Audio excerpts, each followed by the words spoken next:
Before the red carpets, before the fame, before Hollywood even knew his name. Mark Wahlberg was known for something else: violence. This is not the story most fans know.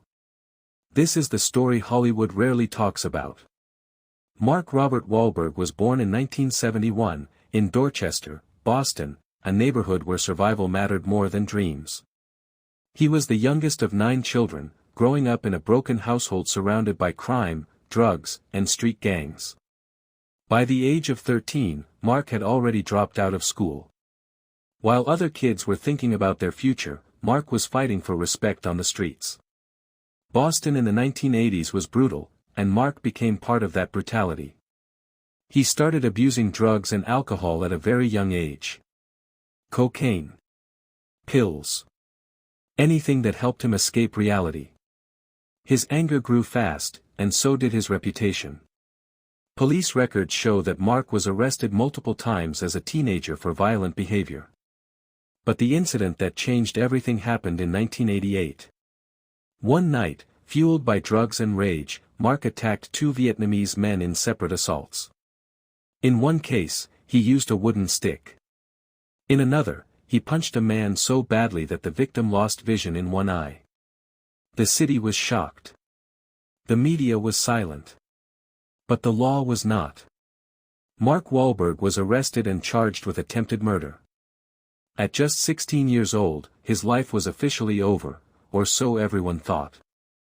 He was sentenced to 45 days in prison, serving time in Deer Island House of Correction. For the first time in his life, Mark was locked inside 4 walls with nothing but his thoughts, and his guilt. Prison didn't just punish him.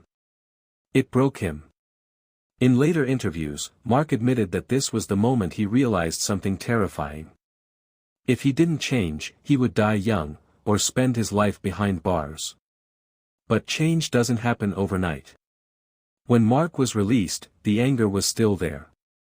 The streets were still calling him back. And the damage he had caused could never be undone. Yet. This was the first time Mark Wahlberg asked himself a question that would define the rest of his life. Is this really who I'm going to be forever? Because what happened after prison would shock the world. A violent teenager. About to become a global superstar. Prison changed Mark Wahlberg. But freedom tested him even more. When Mark walked out of jail, the streets of Boston were still the same: drugs, gangs, violence, all waiting for him. Most people expected him to fall back into crime. But fate had other plans. Mark's older brother, Donnie Wahlberg, was already rising in the music world as a member of the boy band New Kids on the Block. For the first time, Mark saw a different kind of future, one that didn't end in prison. Music became his escape. Mark joined the hip-hop group Marky Mark and the Funky Bunch. The image was aggressive, raw, and controversial, just like him. In 1991, their debut album, Music for the People, exploded in popularity. The single, Good Vibrations, hit #1 on the Billboard charts. Overnight, the violent street kid from Boston became a global sensation. Money poured in. Fame followed him everywhere. Women, parties, headlines, Mark had it all. But success didn't erase his past.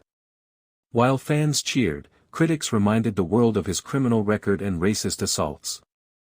Every interview carried an invisible shadow. Mark smiled for the cameras, but inside, he was still fighting anger, guilt, and addiction. Then came another turning point. A bold Calvin Klein underwear campaign turned Mark into a fashion icon. His face was everywhere: billboards, magazines, TV. But the attention made him uncomfortable. Modeling wasn't who he wanted to be. And respect, in his mind, meant becoming something bigger. That's when Hollywood entered the picture. Small acting roles started coming in. Most people laughed. A rapper turned actor. This won't last. But Mark Wahlberg was done being underestimated. Behind the scenes, he trained obsessively. Acting classes. Discipline. Structure. For the first time in his life, Mark followed rules, not to survive prison, but to build a future. Still, fame didn't fix everything. The anger was still there. The past wasn't forgiven. And one mistake could destroy everything he had built. Hollywood didn't trust Mark Wahlberg. To them, he wasn't an actor, he was a risk. Casting directors saw the headlines before they saw the talent. Violent past. Prison time. Racist assault charges. Many doors were closed before he could even knock. But in 1997, one film changed everything. Boogie Nights. When Mark was cast as Dirk Diggler, critics laughed. They expected failure. Instead, they got a shock. Mark's performance was raw, vulnerable, and painfully honest. For the first time, audiences, each role pushed him further away from his past, and closer to redemption. But redemption has a price. Mark knew that no matter how famous he became, there were people who would never forgive him. And maybe, they were right. The real battle wasn't Hollywood. It was himself. In private moments, Mark questioned whether success was enough, or if real redemption required something more. By the mid-2000s, Mark Wahlberg had everything. Money. Fame. Hollywood respect. But peace? That was still missing.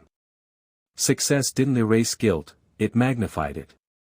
While Mark starred in blockbuster films like For Brothers, Shooter, and The Departed, his past crimes remained an open wound.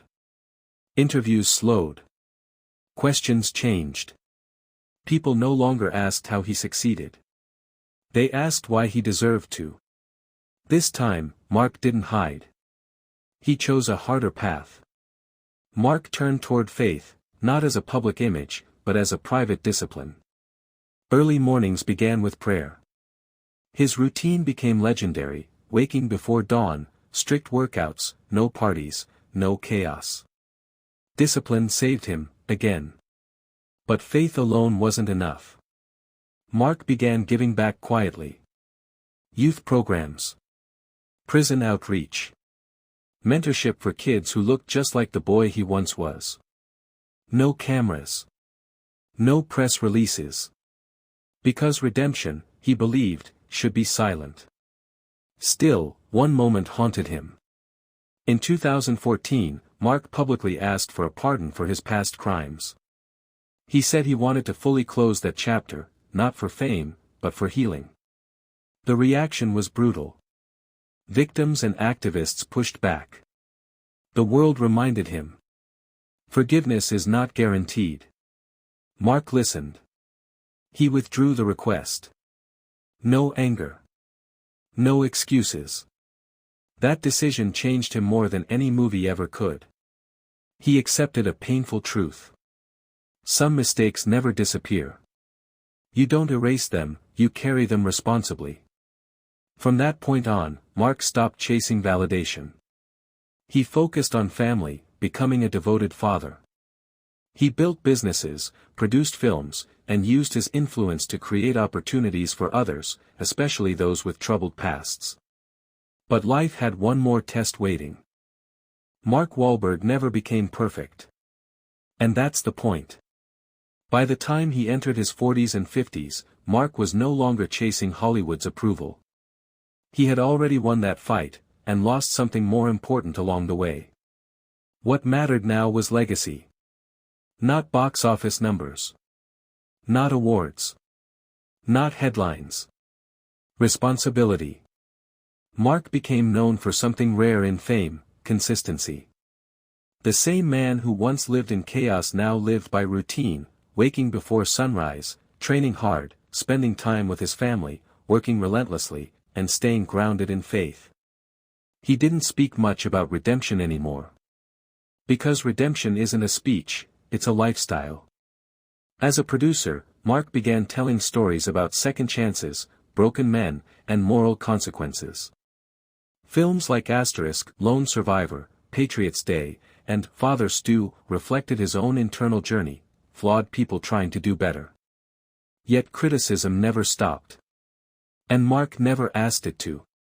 He accepted that some people would always see him as the violent teenager from Boston. Others would see a success story. Both were true. That acceptance was freedom. In interviews, Mark once said something simple but powerful. "I don't want to be remembered for my mistakes, but I will never deny them." That line defines his life.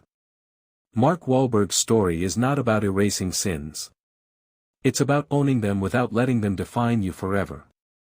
For some, he is a symbol of redemption. For others, a reminder that consequences never fade. And maybe the real lesson lies there. You don't get to rewrite your past. But every day, you get to rewrite your behavior. That is Mark Wahlberg's legacy.